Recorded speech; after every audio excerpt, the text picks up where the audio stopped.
It's that time of year again, the time when YouTubers come out of the woodwork to tell you all about their lists. The only difference is that on this channel, you won't find big, expensive AAA titles. On this channel, I like to give the little guy a chance and promote things you probably wouldn't have normally heard about, most of the time. So without further ado, let's just go ahead and jump into it. This is my top 5 indie games for the Steam Deck in 2025. Number 5. I only wanted to put one game from the bullet heaven genre on this list, but I couldn't decide on which one, so I've decided to just smoosh them all together. Bullet heavens and the Steam Deck go hand in hand, and if you played one, you've kind of played them all, but I want to talk about the ones that did something different. God of Weapons. God of Weapons has this really interesting backpack mechanic, where each item has a certain size, and you have a limited space in your pack. Leveling up unlocks more backpack space, allowing you to cram in more items. Tetrising these items around becomes the main puzzle of the game, while combat lets you test out your build. Rounds are quick, and the new Endless mode was the one thing I wanted from this game. Endless was released alongside with some DLC not long ago, making it one of my favorite bullet heavens. Halls of Torment. Halls of Torment takes Diablo's art style and mixes it with some Vampire Survivors gameplay. All of the classes feel distinct enough from one another to make subsequent runs feel unique. The overarching progression system is really well done, but unlocking items and new levels was what kept me coming back to the gameplay loop. Yet another Zombie Survivors. Yaz is the most polished bullet heaven I've played. Out of all the games on this sub-list, it got the most playtime out of me.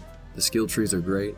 The passive badge system encourages playing with characters you normally wouldn't, and there's currently 4 maps with a 5th one on the way, along with tons of items to unlock, which are tied to achievements. If I'm being honest, the graphical fidelity is what kept me hooked for so long. The game just looks prettier compared to the others. I know I'm being vain, but it does help in this game. It feels high budget thanks to its talented 3D artists. The game gets frequent updates and is closing in on its 1.0 release. Number 4. Pantheon: Rise of the Fallen. Pantheon had a pretty troubled development cycle, and those of us who were following it thought it wouldn't see the light of day. Being a traditional MMORPG, something along the lines of a modern EverQuest, already set its broad appeal pretty low. That being said, the game has the passion of the experienced developers behind the wheel. While there is no native controller support built in, after setting up some custom controls on my deck, I was able to comfortably play with groups and progress incredibly far on a solo character. The game runs like butter thanks to its optimization, and the world becomes more fleshed out with each update. Recently, the team has secured funding for continued development. Here's hoping we see a full release in 2026. Number 3. Barony. Barony has been in development for almost 10 years, and it really shows. It's a 3D pixel-styled traditional roguelike. Most of you have probably heard of this game, and may have been turned off by the graphics. Well, I'm here to tell you that you should finally pull the trigger and pick it up. This is why I love Barony on my Steam Deck. The co-op is tremendous. Even playing with randoms, just loading up a game and goofing off, I've always had a wonderful time. The controls are intuitive, no messing around with hotkeys and menus, no rebinding. It just works right out of the box. The high skill ceiling that comes from learning the game and progressing is incredibly satisfying, because the game is hard, like first time Elden Ring hard. You will need to learn how all of the mechanics play into one another if you want to make it to the bosses and complete a run.